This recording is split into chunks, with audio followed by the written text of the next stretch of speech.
So on today's Chronic Pain Club talk show, guys, we are welcoming back somebody whose last time they were with us was the most watched Chronic Pain Club episode ever, with almost 6,000 views, and probably the first person that has ever done a sign-up form that featured the quote, whatever Joel wants to chat about is he is making me do this. So I'm so pleased to welcome on my friend and community member, well-known community member, Amy Wescott. Amy, how are you? Welcome back. Hello, nice to see you. And it is true. I was just like, Joel's making me do this. So whatever you want to talk about, I'm here. Brilliant. This is going to like start some sort of internet room, and that's going to be the downfall of the show. But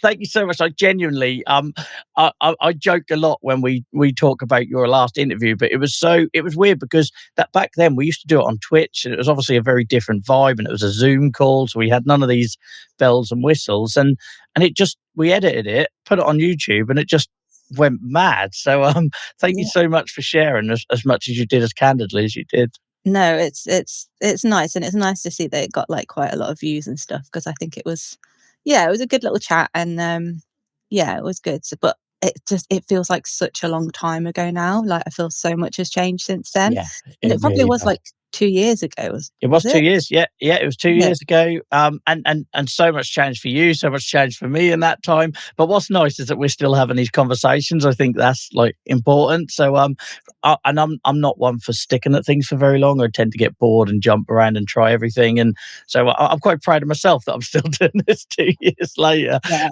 And you've got you've got the whole new fancy setup as well, which is very nice to be part of and see how far you've grown as well. It's really, really lovely. Thank you. It's very kind of you, Amy. And it feels weird doing this, guys, as us talking all sort of like serious, because we've known each other a while now, and we're all sort of, done lots of community meetups and sort of good friends and everything. So so I imagine this interview will get more relaxed as it goes on, and once we forget we're doing all the formal stuff. So Amy, I deliberately didn't introduce you with a title, because I think last time you were with us, you were telling us about your juvenile idiopathic arthritis and how that kind of influenced your decision to start training as an occupational therapist. And would you like to tell us your title now, 2 years on? Yeah, I am now a children's occupational therapist. So it's, I actually did it, guys. You sound so surprised in yourself. We never doubted it in this community for a second, especially after your first appearance. You can tell how committed you were. Yeah, it feels like it took a long time, but we got there in the end. And actually, my mum was recently sorting through some of my old like doctor's letters and like reports and stuff. And there was a note from my doctor. It must have been when I was like 14 or 15, maybe even younger. And it said, said how I was doing. And then it said at the bottom, Amy wishes to become an occupational therapist in the future.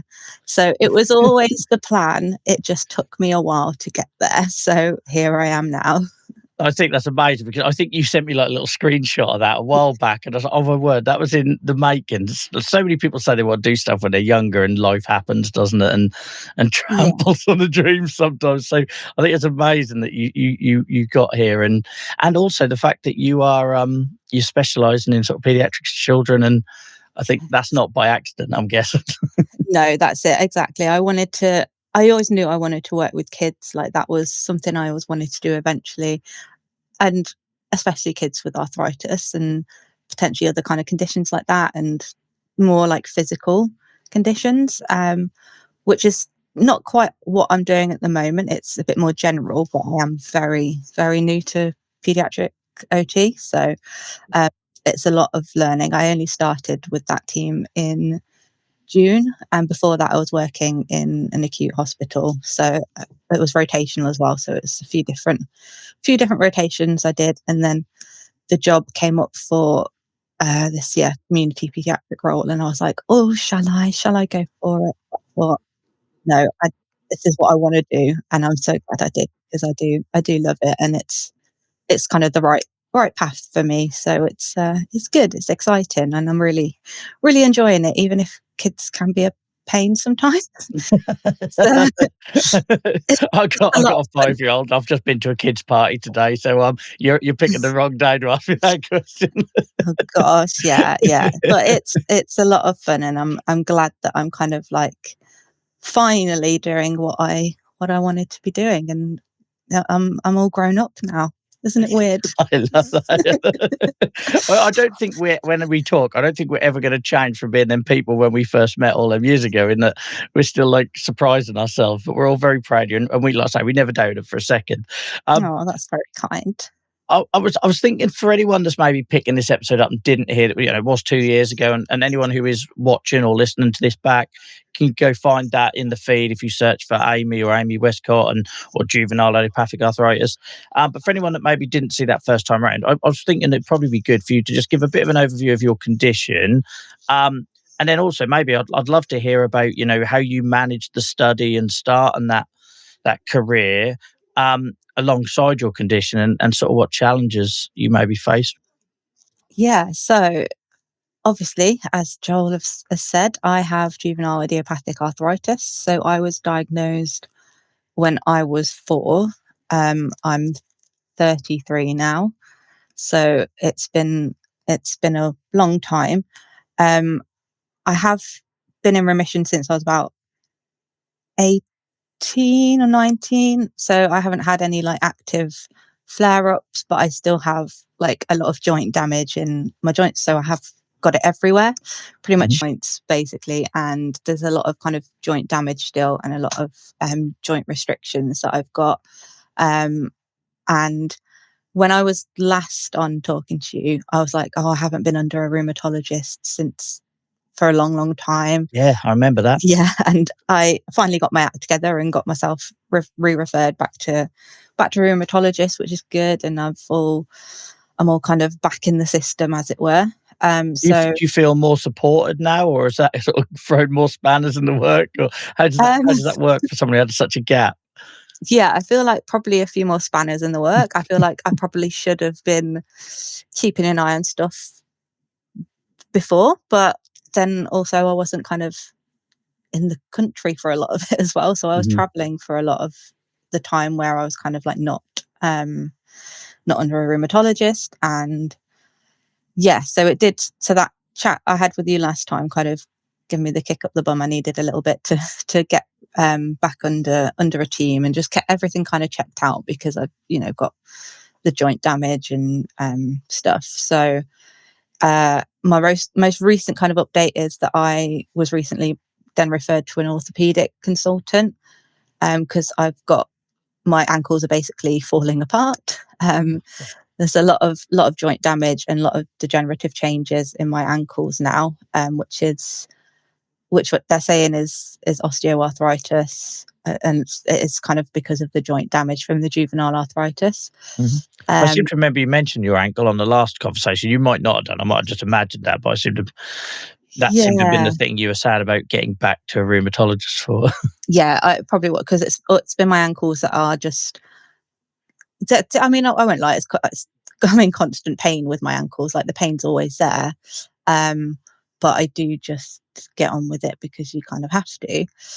So the next step for my ankles, um, they were on about talking initially about potential surgery on my ankles, Mhm. but when I went for my last appointment, they then said about just kind of seeing how I go and just keeping an eye on it, even though there are these changes since the last couple of years. Because I had an MRI when I was first re-referred, then I had X-rays when I was there the other week, and um, yeah. So the next thing they said was like, we can either kind of see how it goes, and just keep an eye on your ankles because you're still fairly active. You carry on with it. It's not stopping you doing too many things, or we could offer joint injections. And I was like, oh no. Last time I had Oh, joint yeah. injections, I think I was about 15, 16, and I was under general anesthetic because I had 32 joints Wow. injected, Wow. which was pretty horrific. And Yeah. so I've never had joint injections like awake. So Okay, I feel like I was then gonna offer my experience, but I feel like I shouldn't know. That don't would be know if off I because want to know. I've got one next week in my foot. So, if you need moral support, give me a shout because I've had to have Yeah, many, and I'll never forget the first one I had after having all the general. Because when you're a kid, that's what they did, didn't they? Put us to yeah, sleep, and you had your joint injections, and the worst you had to deal with was like being sick afterwards from the anaesthetic or whatever. But yeah, I'm not going to say no more because that yeah. feels cruel. Thanks. So yeah, that's kind of like where I'm at the minute is, um, yeah, just kind of keeping an eye on my ankles. Obviously, I've still got joint restriction and stuff in my other joints, but my ankles really are the main issue I have. But as I said, it's yes, I'm in pain all the time, but I still carry on doing what I want to do and need to do. Um, I don't let it stop me. I have recently joined like a little local kind of seven-a-side football team, which is Awesome. which is really fun. I really enjoy it. It's a lot of fun, but my God, the first week I was there, my whole body was aching, not just my ankles, but it was a struggle. And then the orthopedic consultant was like, you probably shouldn't be doing that. And I was like, okay, probably not. But and I was like, but I enjoy it Mhm. and I still want to do it. So I'm going to carry on and do it. What I am going to do is try and adapt it slightly. So I'm going to offer to go in goal a little bit more. So I'm Yeah. perhaps not running up and down the pitch as much. And I'm going to wear my ankle supports. But I still want to do that and I still want to be involved. So that's how I'm kind of like adapting it so I can still do it. He also told me to try and avoid walking on uneven surfaces, which I was like, okay, um, not too sure how I'm going to do that, but sure. But yeah, that's kind of like the little update in terms of my kind of conditions at the moment I and really what's going appreciate that, on. and I'm so pleased you're getting the support and advice as well. Because I remember that was the takeaway last time we spoke. It's Yeah, like I think we probably came off the call. I was like, Amy, right now I'm not doing the host mode. Speak to you as a friend, mhm, that's get an it. appointment, and get Yeah, sorted. So well done. That's another achievement since we last spoke, alongside the OT stuff. So exactly. obviously that all sounds like that was happening quite sort of recently and everything. So in terms of like with the training to be an OT and everything, what sort of challenges did you face? I don't know how you referred yourself. I was going to say disabled student, but not everybody does. Sort of like that label. But as somebody with a health condition, a long term health condition, doing something like that study, how did that work out for you? I think it was important to, well, basically, firstly, I got help from disabled student allowance, Yeah, which was really, really good, and I had a lot of equipment kind of provided to me, like a laptop stand. I've got like a moving desk, like a standing desk yeah. that helps me, a proper chair, footrest, all things like that, really, that just helped ease a bit of that discomfort. In terms of like uni, and especially on when I was on placements, that that it wasn't difficult, but it was something that I was aware if I'm on my feet all day and running around or doing whatever, it's just something that I kind of made sure that my practice educators, when I went on placement, were aware of. So Mhm. perhaps like if there was one day where I'm limping a little bit, they know that's why.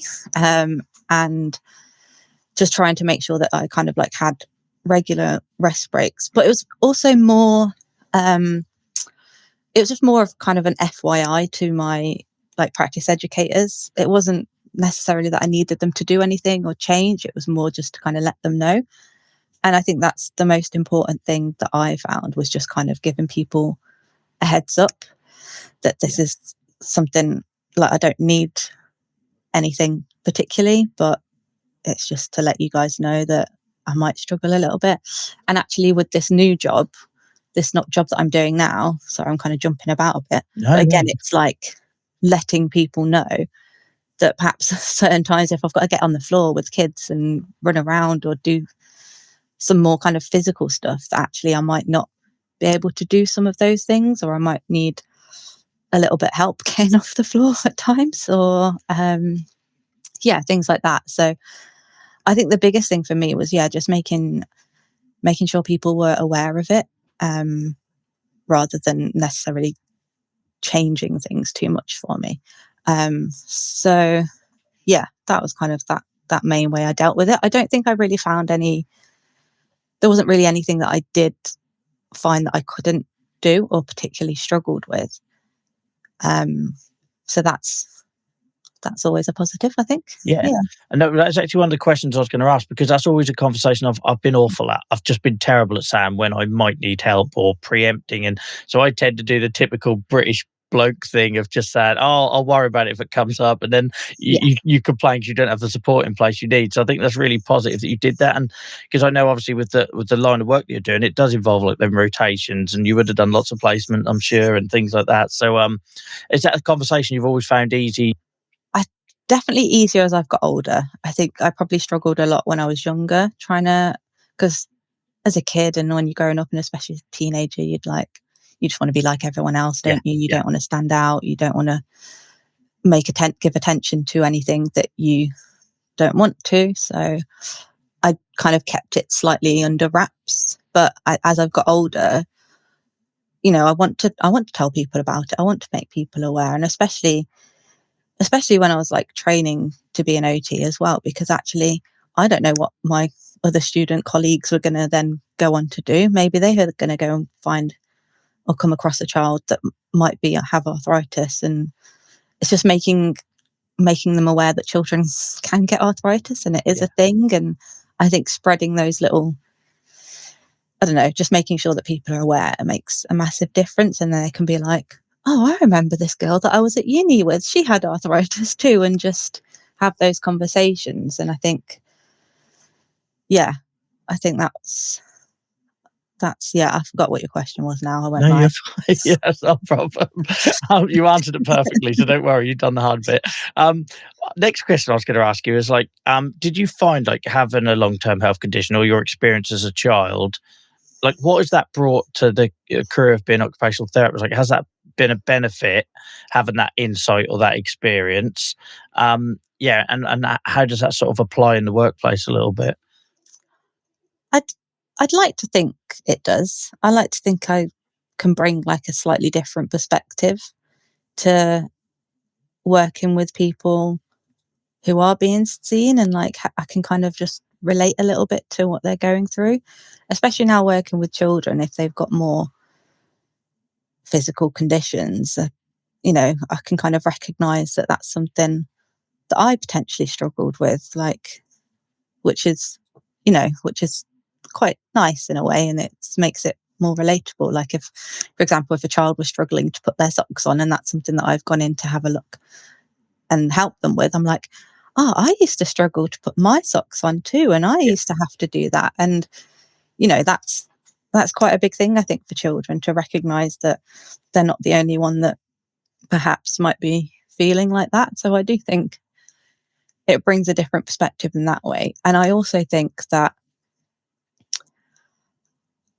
it, I can kind of see it from other perspectives in terms of like siblings of children or the parents, and how it actually impacts their whole family life. And if Yeah. there's something going on, how it impacts just not the child, but it's the whole family unit, isn't it? When something's going on with a child.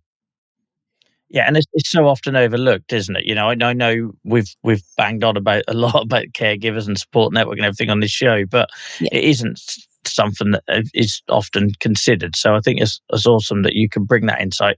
And then the other thing I was going to suggest is like you've mentioned a couple of times already, like with pain, so many of us say we're in constant pain or in pain, but we get on with it or we don't show it, or like I think even the first time you said it, you almost laughed a little bit because that's kind of our attitude, isn't it? It's like, I'm in constant pain, but I just go over it. Do you find like having that insight to know that things might not always be sort of like glaringly obvious if people are struggling or maybe they don't want to ask for help, sort of thing? Does that help with your Yeah, I network? think so. I think it is just having that attitude that, like, it is a bit rubbish, but what can you do? Like, you can't sit about and do nothing.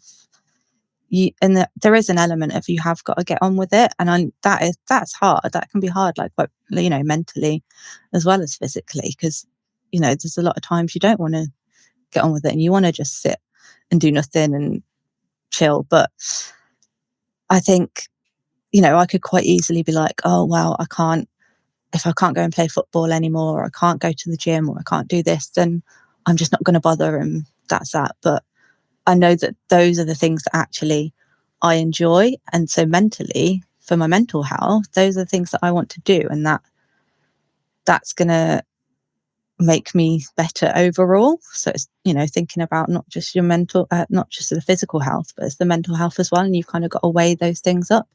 And I think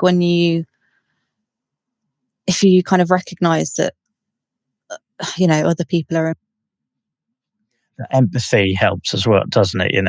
Yeah, that's exactly it. That's the word I was looking for. That's right. I got you. I got you.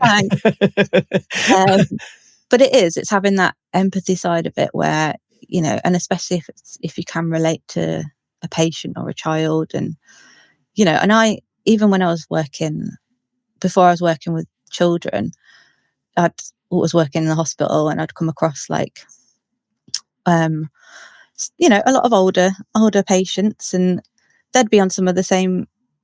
I'm on calcium tablets now for my bones to try and make my bones strong. But that's the only kind of medication I'm on for my arthritis.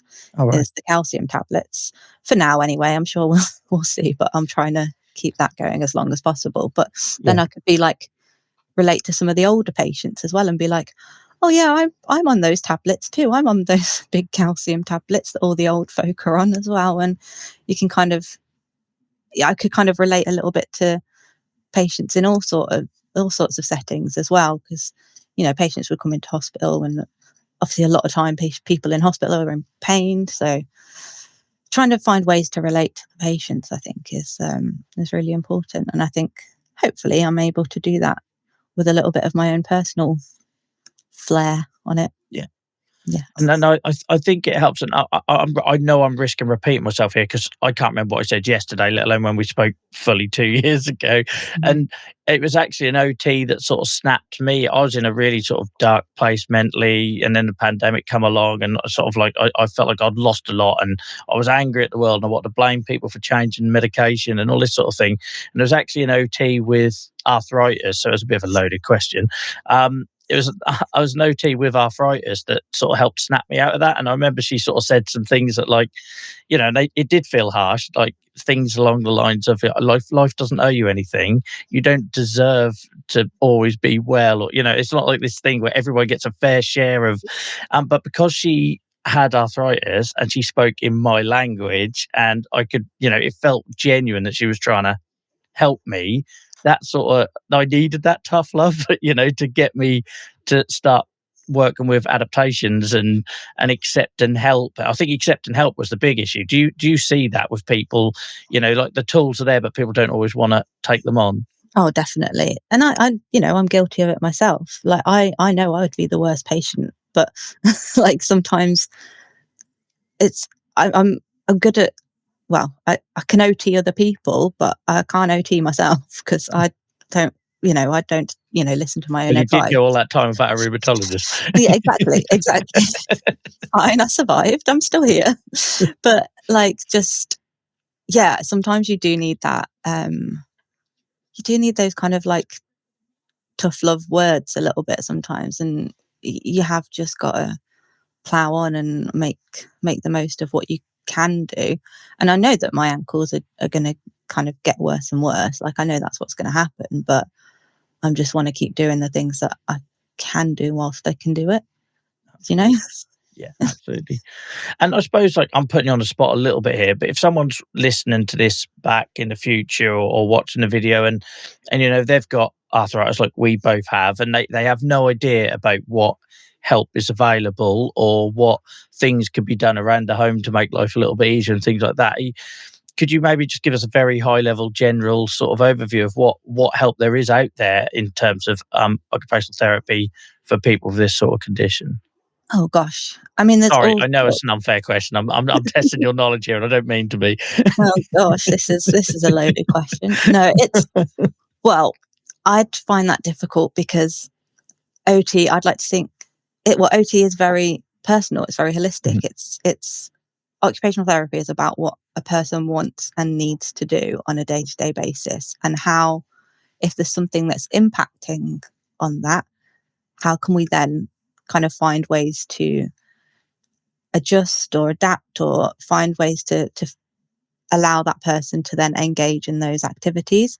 So that can be about changing the environment. It can be changing the actual activity and thinking about how to do it slightly differently, maybe doing things at a different time.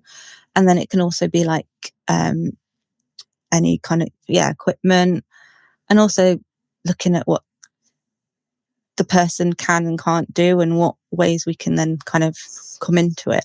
So, there's a lot of generic equipment out there that people can use, like your rails and your grab rails to help you get up off things, adapted cutlery, um, things for the kitchen, like special knives. So you're not having to hold your knife in a particular way. You can cut things with a knife uh, with like a vertical handle Mhm. rather than a flat knife.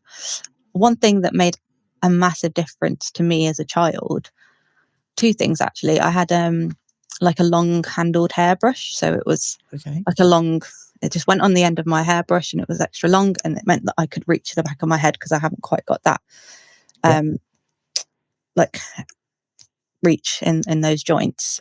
So that was really helpful. And the other thing was I called it my sock putter runner, which was a device that you put your sock over it, and then you drop it on the floor, use some string, and you pull your sock on. And that absolutely changed my life. And that was something that I absolutely loved, was my little sock putter runner, which I'm sure there's a No, more it does. professional name for it, but It that's what I describes call it perfectly. it. I hope so. But I think it's really hard with occupational therapy, because it's such a wide, like, career and wide area of expertise. Like, OTs Mhm. can work anywhere and everywhere. And like, in my head, OTs can work in with every single person anywhere and doing whatever. Obviously that's not feasible, but I yeah, you can with OT, you can just work in such a wide range of areas, and there's so many different specialities and different ways that you can help people. It's just so interesting, and I love it, because you're helping people do the things they want to do. And I think it's personal. You can make it really, really personal, and that is what I love about it. Um, so yeah, it's quite obviously, as I said, there's all the generic bits and bobs you can give people, but yeah, I love it. I love Yeah. what I do. No, it comes across, but I'm smiling because you bookended that answer with the word personalised. That's pretty much what I was going for. So sorry for setting traps, but that's the kind of what, because it's that thing, Um, isn't it? It's like, because we get it. I don't know if you do, but I get it as somebody who's a bit more like public with the awareness thing.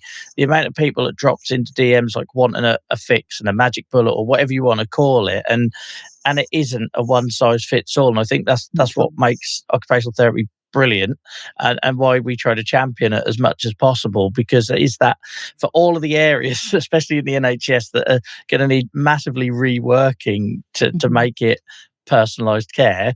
Occupational therapy just kind of ticks that box from the off, doesn't it? Yeah, we're already doing that, and it's holistic as well. We're thinking of every aspect of a person and how we can help. And there's not, I think obviously other professions are holistic, but I feel like OT is really like the one. We're considering everything, and how, yeah, it's just interesting, and you learn something new all the time. Like, I'm learning so much in my current role at the moment, and it's really good. I'd say your passion for it definitely comes across, and it did 2 years ago, and it's awesome that you've still got that, and you're so early on this journey. There's so many places I genuinely believe you can go with it, and I'm going to mention it because I know you won't. but your studies and everything actually led to you Sweden recently for and let me see if I got this right, the Pediatric Rheumatology European Association. Is that correct? Yeah, that sounds about right. Yes, it did. It did. So my dissertation study got yeah, uh, allowed me to go to Sweden to present at the conference. So my OT degree was a master's, and for the dissertation I did it about how, oh god, it's testing me now. What was my title? Sorry, I should have prepared. I should be more prepared. I should know what my study was. We're not going to go check. It's fine. It was basically how juvenile idiopathic arthritis impacts on the family's occupational participation. Okay. So basically, how it impacts a family doing family stuff, and also on the child. And a lot of kind of what I found was there was kind of a few different themes, but there was a lot about mental health. There was a lot about just kind of your adaptions as well, of how families kind of dealt with changing what they were doing in order to then engage in their occupations and their family activities. And yeah, so I saw that Pres were, advertising for people to submit abstracts, and I thought, you know what, I'm going to give it a go. There's not much occupational therapy research out there, and there's not a lot of occupational therapy research about juvenile arthritis. So I thought, let's give it a go. And yes, so my abstract got accepted, and then I was, which was terrifying, and I was not expecting it. It was very much just, I'll give it a go, see what happens. And I was invited to go and present at the conference in Sweden, in Gothenburg, in September. So I presented twice, once as part of the Young Investigators meeting, because I'm still young apparently, which was very nice. And then secondly as a poster presentation as well in the main conference. So, which was wild, really. It was really wild, but it was an incredible experience. I loved it. It was really great just to meet other people that were passionate about pediatric rheumatology that I was. There wasn't many OTs there, so it was lovely to kind of be there representing the profession as well. And whilst I don't work directly with children with rheumatological conditions, I still have that passion, and I want to really advocate for more research in those areas, because it's so under-researched, especially different therapies and stuff. So yeah, it was really, really exciting, but quite nervy, but I'm glad I did it. It was really, really quite a moment. And yeah, you should be super proud of someone who's currently facing writing their first ever abstract. I don't even know where to start. I'm terrified, and that's not even presenting it and getting it accepted. Well done, because I'm now starting to see the work that goes into that and the effort and everything. So yeah, massive well done, and I'm definitely going to be asking you for help on that. And I was really proud of my research there as well, because it really I feel like it really kind of filled a gap in terms of the underrepresentation of how JIA affects a whole family unit, and how much families have to change what they're doing and adapt and to life with a child with JIA, and then how that impacts mentally as well for the parents, not just the child. So yeah, I'm quite proud that I was able to share that research. So it's good. And anything like holistic, because I go to a few of those sort of conference things, and I wander around the abstract hall, and you'll see lots of scientific stuff, and you'll see lots of stuff around medication, and or funding and this sort of thing. Comorbidity seems to be quite popular at the minute, but you rarely see that holistic. You know what I mean? And every time I do an advisory board or something like that, it is always the case. I was recently doing a one for a study, and it was all about focusing on the child. And I had to make the point, well, have you considered how much time the parents are going to need out of work? They're already going to 101 hospital appointments and Hmm. blood tests and all this sort of thing. And there's only so many days off a year somebody can have. And it's those sort of considerations, I think, where the holistic stuff is really important. So appreciate Exactly. you raising that. And that was something that came out in my research as well, was the amount of times that, parents had to adapt their working lives, or, some parents have even given up work to then care for their child, to make sure that Yeah. they are there to take them to all these appointments or infusions or anything else that they're going on, because it is a lot of time. Yeah. And then parents are left to kind of make up that time afterwards as well, like make up that time at work. And Yeah. it's, as I said, like, I think OT generally is quite under researched. It's just not, there's not a lot of research out there about OT and JIA, so, or any rheumatology conditions. So I think I really want to advocate that if you can do any research within occupational therapy, then try and share it, try and get people talking about it, because the more we shout about it, the more people get to know what we do and who we are and what we are as a profession, because the profession is so underrepresented. We are, people don't know what occupational therapy is half the time. It's like, oh, you're occupational health. No, we're not. Yeah. It's a Yeah. completely different thing. And, even those in the medical profession, like, still don't understand what we do. And I think it's quite, I really want to try and advocate for occupational therapy and how important it is in making a difference to people. Awesome, and yeah, and I think we would have talked about it, I'm sure, when we first met on this show. But somebody that has been under rheumatology since I was 10, 12 years old, and not a single person has referred me to occupational therapy or told me about occupational therapy. It's wild. And I think that alone tells a story that people can only get the help they know that's there. So thank you for coming on and raising awareness of it. Thank you for the research stuff, because it'll land. Someone will watch this, and if they're not watching it live, maybe they watch it months from now and realize that there might be more help out there for them, and they go out and ask questions, and we hopefully connect them with the help they need. So it's really appreciated, and thank you for having so much enthusiasm for it. Before you go, I did want to just have a few minutes talking about CCAA, because I'm pretty sure we would have talked about that on the last show. So just assume nobody caught the first show. Do you want to maybe just give us another quick introduction to CCAA and what they do? Of course. So CCAA, we're a national charity supporting families with a child with juvenile arthritis. We do all sorts of things all over the country.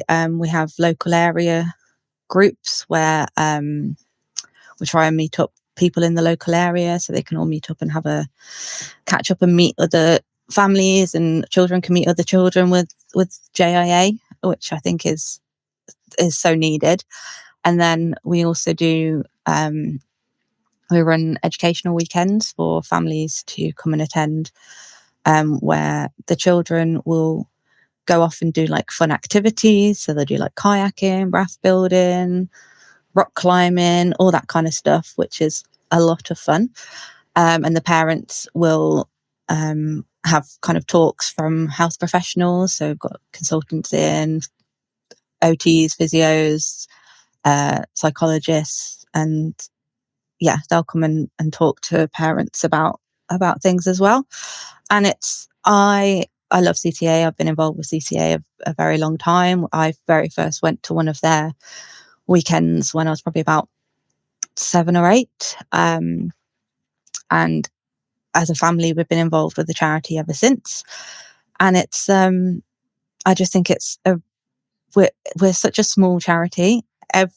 Everything we do, we're all volunteers. I've recently become part of the committee again. So I used to be on the committee, then stepped down whilst I was traveling and stuff. And obviously then I was studying, and now I've kind of grown up a little bit. I've got the time to dedicate a little bit more. And bring all your professional knowledge now as well. Exactly. Well, I try, but and we are just all volunteers, and it takes a lot of time and effort to put on these things and run the activities that we do. We also have a badge scheme as well, where children can be nominated for certain badges by either health professionals or family members, and they can collect badges up. I actually have a badge myself, because health professionals can also be nominated for badges. I should have put my badge on, actually, shouldn't I? That's not very good planning of my part, but um, and yeah, we do a lot, and we are, as I said, it's all volunteers. Everything we get, all the money we get, is through fundraising and amazing people that go out and raise money for us, which is incredible. And yeah, we're a lovely charity, and I think allowing for families that time to meet each other and meet other people going through similar situations, children meeting other children with arthritis, is such a massive thing, because you don't come across it. You don't come across children very often with JIA. So when kids can meet each other and share those experiences, it's really incredible. And siblings meeting other siblings and just building on those relationships, and it's just really lovely to see how they all have fun and interact with each other. And it's really important, because as you know, that peer-to-peer support is so important. To have someone who understands what you're going through, what medications you're on, what potential side effects that you experience, is huge, and it makes a difference. And yeah, I feel like that we can do that on our weekends and our activities that we put on. So yeah, we love to So see it. important. It's so important. And you feel such a need. Like, ultimately, you and I would not be on this call together and know each other after the last few years if we didn't have that common thing and supported each other and helped each other. I think it's important to sort of help each other switch off from the condition as much as it is to help each other through the sort of harder times of it. So Yeah. quite important. And I wish I knew about it and when I was a kid, because there was actually in my town one other girl that had JIA. But again, if you're a 15-year-old boy and they're 12, you're not going to relate or talk or support each other with it at all. Yeah. So yeah, I think it's really important what you're doing. Thank you so much for taking a few minutes to share that. No, that's all right. I'm, big fan of the work we do at CCAA, and I think it's really important that we do these things and allow for parents and families to meet each other and children to meet each other, because, as I said, the weekends the kids can go off and do all these fun activities, which is incredible. But it also allows for those conversations to happen as well, about their arthritis and about why they might find something maybe a little bit trickier at times, but it's fine, because everyone understands in that group. Everyone has that experience. If it's not them personally, it'll be their sibling. And just, yeah, I think allowing for those conversations and those relationships to build is so important. Yeah. And also creating them spaces for caregivers. We mentioned it a couple of times on the show already, but it is so important having that space for people, for the parents to support each other and ask questions. And so I know my parents certainly didn't have that. So I think that's just as important, isn't it? That's definitely it. And that's how the charity started as well, was a few parents met each other Great Ormond Street and wanted to start supporting each other. And that's how it grew, from just parents having that conversation, and CCA grew and grew. And that was nearly 30. It's it's incredible that we've gone on for that long, but we wouldn't be able to do it without the amazing kind of fundraisers we have and the support we have from other people as well. Fundraisers. Oh yeah, we did, didn't we? You did do a fundraiser for Yeah, us. I It did. was Yeah, thank amazing. you. Thank you. No, not that I'd forgotten. Yeah, no, and I say we're always trying to support CCAA because, like I say, it's close to my heart, because it just feels like something that, and it obviously was there when I was a kid. I just didn't know. I was in a rural area and there was no internet 30 years ago and things like that. It would have changed so much, because my early experiences were being sent to village halls with lots of people that I couldn't relate to, Yeah. and then that totally changed. It basically formed my opinion of how I saw myself as a person with arthritis going forward. Because as a kid, I just thought, I don't know, it's a strong word, but I'm going to say it 'cause that's how I felt. I felt like a freak, and I was the only one that had it, and you know what I mean? So, if I would have been exposed to other people in my position and had the opportunity to ask questions of my peers, I think it would have made a big difference to attitude. And attitudes we've talked about earlier, accessing help, Mhm. asking for adaptations, and wanting to use the tools available. I think a lot of my views on that were set in stone from them sort of first early experiences. Definitely, and it makes you feel less alone, and it also Yeah. provides you with more resources that perhaps you weren't aware about.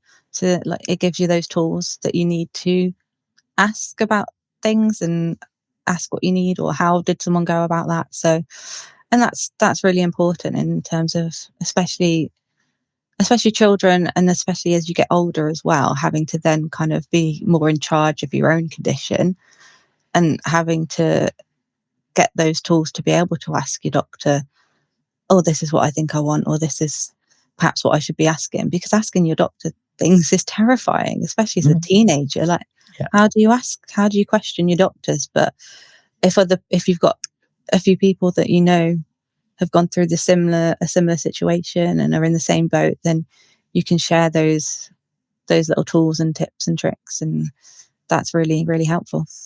Absolutely. I feel like we've accidentally brought that round full circle really well there as well. So I'm conscious of your time, Amy. Thank you so much for joining us. Is there anywhere where people can find you on social media if they want to reach out? Yes, you can. I am on Twitter/X at Mhm. Amy Weza, which is AMYWESA, and that's it really. Other Yeah, stuff that's as fine. well, but yeah, come and have a nose at me. That's fine. Um, but yeah, no, thank you for having me back, Joel. I really do appreciate it, and I'm quite happy to chat about all things JIA and especially all things OT as well. Yeah, no, it's been an absolute pleasure. No pressure after having our highest watched ever video last time. So I am going for the record now, though. I have told a few people that, we need to get those numbers up and make sure it is the most watched. So yeah. you're going to have an influx. You're going to have an influx of. All right, I'll be ready. I'll be ready for that. But I Amy, thank hope. you. Yeah, I'm sure we'll. I say, I know I bang on about it, but that whole personalised care and shared decision making thing, for me, OTs are such an integral piece of that, and just no one's not people are talking about it, but just not talked about enough. And I know that from my own personal experience. I know that from others that have come on the show and shared a similar thing. That if I knew this was available, maybe I could have got help sooner. And yeah, so we will keep. Thank you Yeah. so much, Amy. Enjoy the rest of your evening, and I'll speak soon. Bye bye. Bye.